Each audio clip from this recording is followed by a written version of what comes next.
প্রভুর কাছে আমরা নতুন নম্র হয়ে, দিন নম্র হয়ে যদি ধন্যবাদ দিচ্ছি, তো ওই ধন্যবাদে আলো, ওই ধন্যবাদে কাজ লোক যেন দেখতে পায়। আমেন, কি না? আমেন। একবার একটা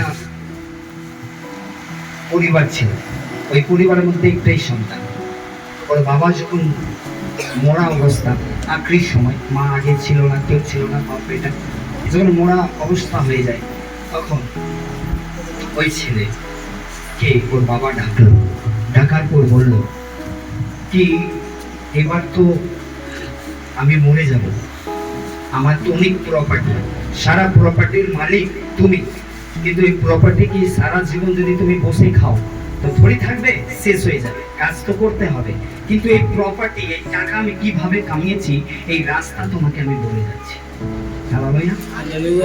কানকে সামনে করে ছেলে ওই বাবার কাছে কানকে নিজে পাঠলো, আর ওই বাবা ওর কানের মধ্যে বলে দিল কিভাবে এই টাকা আমি রোজগার করেছি।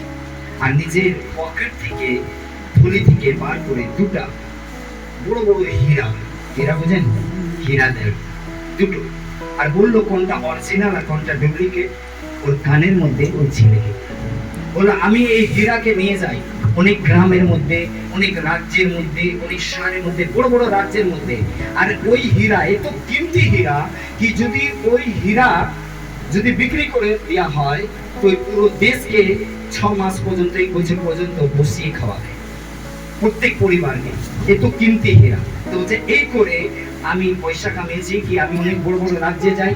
ওই রাজার সময় ছিল, ওই সময় রাজাদের শাসন ছিল, তো বলছে ওই রাজাদেরকে আমরা সত্য লাগাই, বলি এই দুটো হিরে আর দুটা একই কিসিম দেখতে, কিন্তু যে কেউ বলে দিবে কি কোন হীরা আসলি আর কোন হীরা নকলি, যে বলে দিবে ওকে আমি ওই হীরা দিয়ে দেওয়া হবে। আর যদি না বলে তো আমাকে এত টাকা, এত সোনা, বা আপনার রাজপাটে এই নগর বা এত জমিন আমাকে দিতে হবে। এইভাবে করে করে ওর বাবা অনেক টাকা কামিয়েছে। যখন ওর বাবা মরে যায় তো ওই ছেলেও এই করে রোজগার করতে শুরু করলো। অনেক বড় বড় রাজ্যতে যেত, শর্ত লাগাতো, বলতো এই হীরা এত কিমতি, যদি এই হীরা কোনটা আসলি কোনটা নকলি যদি তুমি বলে দিতে পারো তো আমি এই হীরা তোমাকে দিয়ে দেবো, এত কিমত তোমাদের দেশের মধ্যে রেখে দেবো, তোমাদের রাজভবনে রেখে দেবো, এইভাবে বলতো। তো যারা বলতে পারতো না, সোনা চাঁদি অনেক কিছু নিয়ে ওর কাছে আসতো। একবার অনেক বড় রাজ্যতে গেল, ওখানে শর্ত লাগালো, ওই দেশের রাজা এর কাছে হেরে গেল। তো অনেক টাকা পয়সা নিয়ে নিজের ঘোড়ার মধ্যে, গাধার মধ্যে চাপায় নিয়ে আসছে অনেক দাস দাসীর সঙ্গে। তখন রাস্তাতে আস্তে আস্তে একটা রাজ্যকে আলো দেখলো। অনেক লোক বললো ওই রাজ্যের মধ্যে অনেক বিদ্বান লোক থাকে, ওখানে বড় বড় মহাপুরুষরা থাকে, জ্ঞানীর লোকরা থাকে। ওই ছোট্ট দেখতে কিন্তু অনেক জ্ঞান, পুরো দেশের মধ্যে ওর জ্ঞানের চর্চা হয়। তখন ওই বললো কি চলো দেখা যায়। ওই রাজ্যের গিয়ে ওই রাজ্যের রাজাকে কি করলো, শর্ত লাগালো।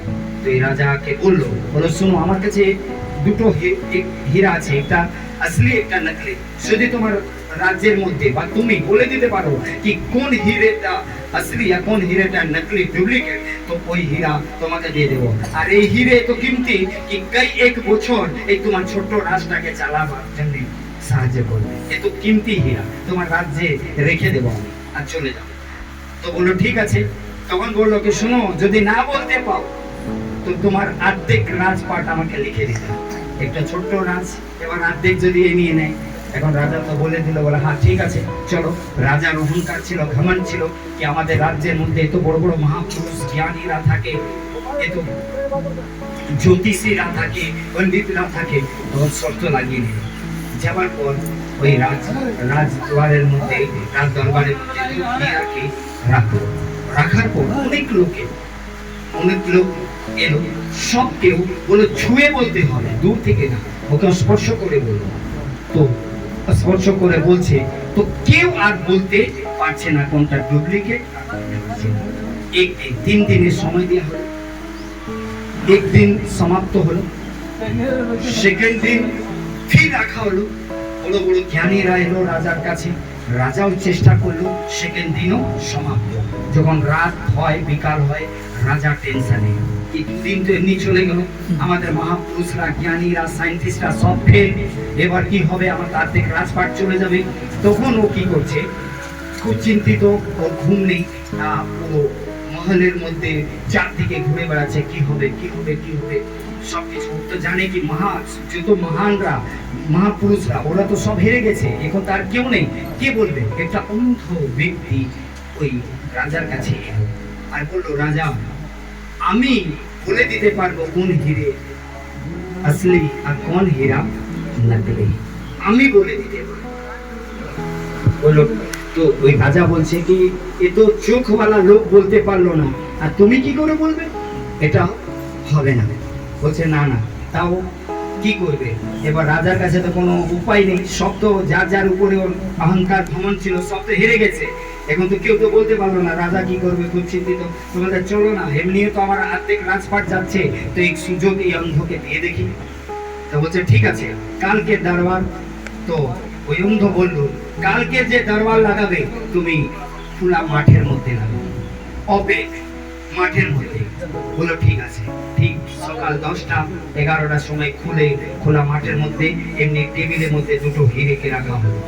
আর অনেকগুলো ভিড়, কি যদি আজ হেরে যায় এই রাজ্য, আর্ধেক রাজ্য ওই ব্যক্তি হয়ে যাবে আর্ধেক।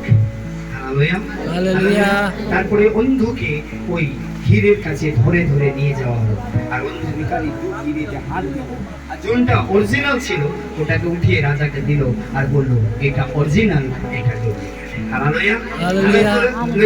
যার হিরে ছিল ও এসে ওকে গলা জড়লো, কেন ওই ব্যক্তি বহুত ইমানদার ব্যক্তি ছিল, আর বললো কি না তুমি সত্যি বলেছো কি এই হীরা অরিজিনাল, এটা ডুপ্লিকেট, কিন্তু কি করে তুমি বললে? এত বড় বড় লোক মহাপুরুষ, আমার বাবা মরে যায় এত প্রপার্টি করে, তাও আজ পর্যন্ত কেউ বলতে পারলো না, কিন্তু তুমি কি করে বলতে পারলে কি এই হিরে অরিজিনাল, এই হিরে ডুপ্লিকেট? কে বলতে পারলো? কিভাবে বললে? সব কেউ জানার জন্য, রাজাও জানার জন্য, অনেক পাবলিক জানার জন্য তুমি বলো, কি করে বললো, কি করে বললো? তখন ওই অন্ধ বললো, রোদের মধ্যে খোলা মাঠের মধ্যে যে হিরে রাখা ছিল, যে অরিজিনাল ছিল ওটা ঠান্ডা ছিল, আর যে সিসার হীরা ছিল ওটা গরম হয়ে গেছিল, তো সেজন্য আমি উঠাতে। যদি অরিজিনাল মাসি হয়, ধন্যবাদের বড় দিন আর নম্র আর ঠান্ডা থাকবে। 10টা কথা শুনি, একটা কথার উত্তর। যদি ডুপ্লিকেট হীরা হয় তো কি হবে?